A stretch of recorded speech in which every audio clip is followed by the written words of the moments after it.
Hey, how's it going out there? It's Matt Davenport. I'm in Southern California. I am the son of a pastor, Kevin Davenport.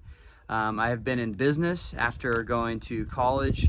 I've been in business a little over 20 years. I remember someone told me, just because you're good at something doesn't mean you should do it. And so it made me pause and think, and felt like God gave me an idea to start a landscape consulting company. We really specialize in providing accountability and expertise in the field of horticulture. So all things plants.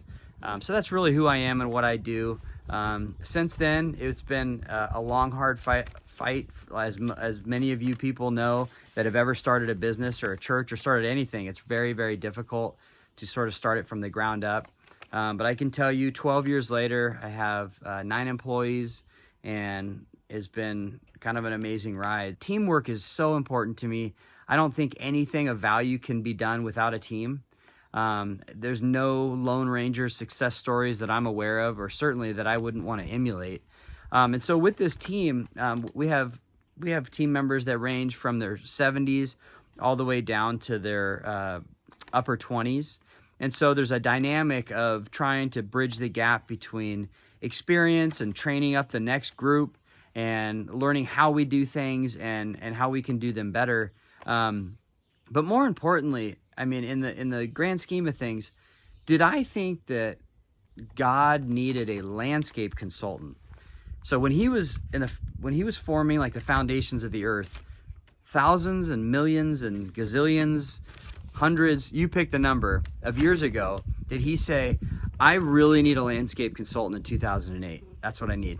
And that's why he created me. I've never believed that. I don't. I believe he's put me in this position and I'm to be faithful in it. It was not a passion project for me, but as I've learned, I've really, really enjoyed it.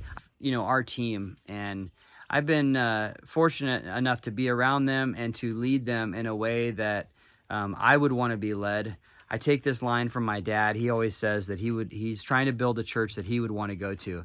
I use that line frequently with my staff. I'm trying to build a company that I would want to work for.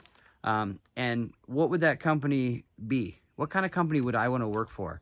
I would want to work for a company that has a purpose beyond the 9 to 5. Most employees spend more time with their coworkers than they do with their family. So what does that purpose look like? One of them is giving back, and I don't mean monetarily necessarily. A couple years ago, we put sort of forth an initiative with our team that just sort of put the spotlight on them and the burden on them to come up with creative ideas to help people. And I encourage my staff to sort of, not in a necessarily in a pastoral way, but to sort of help them have some sort of, what's the word I'm looking for? Some sort of care for them beyond the job. Because at the end of the day, what does it matter? What does it matter if you know, you showed up and you hit the time clock and you're doing different things if you haven't positively affected people? So that's been an initiative for us. And out of that, it's been amazing. We've had some creative things happen. We had a guy say, you know, and I was willing to like monetarily support some of these initiatives. So I didn't come up with the idea, hey, you go down to the, you know, this place and you're going to do that, because that's just more work. But if I said to you, hey, what do you care about? You probably care about something different than I do. And so what do you care about? And let me come alongside and support you on that. So one of the guys, at our staff meeting, we were going over, so what are some things you're working on? What are you thinking about? How can we support you, you know, outside of work? And turns out this guy had been going to the hospital and found a need. He said a lot of cancer patients weren't able to get rides to and from the hospital. I was blown away. I was like, wow, that's incredible. Another guy, he went and worked at a community garden for some mentally ill people, and was able to redesign and rehab a garden that really benefits those situations. We had another lady that was into karate and identified a young person in there that was really struggling, and we actually labored with the dojo owner and split the cost to put this young person through training so he could get disciplined. And this isn't a marketing function. I think that's super important.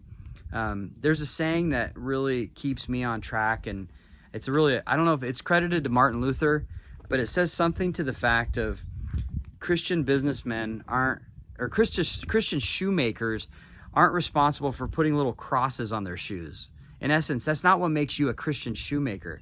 What makes you a Christian shoemaker is making good shoes. And sometimes it feels like being in business is secondary in the church. So if you're a pastor or you're on staff or you're a minister or a missionary, then you're really doing it for the Lord. But I'm here to tell you that that is true. You are really doing it for the Lord if you're doing that. Hopefully you haven't turned this off when I said that. But if you're in business, you have such a unique opportunity to affect people's lives that because you're dealing with their livelihood. And I get questions from staff members about their kids. I get questions from our clients that we come in contact with, all these landscape guys that are asking me about their marriages. But it's because I've shown a care for them beyond just doing the job. Yeah, that's it. Again, I'm Matt Davenport. I hope to meet you all in person one day. And I just love and appreciate what Boy at the Ball does. I'm a long time friend of Jamie's and have been fortunate enough to meet several of the team members. What you all are doing is, like, to me, a hybrid of church and business, because there's a real business approach. It's very strategic.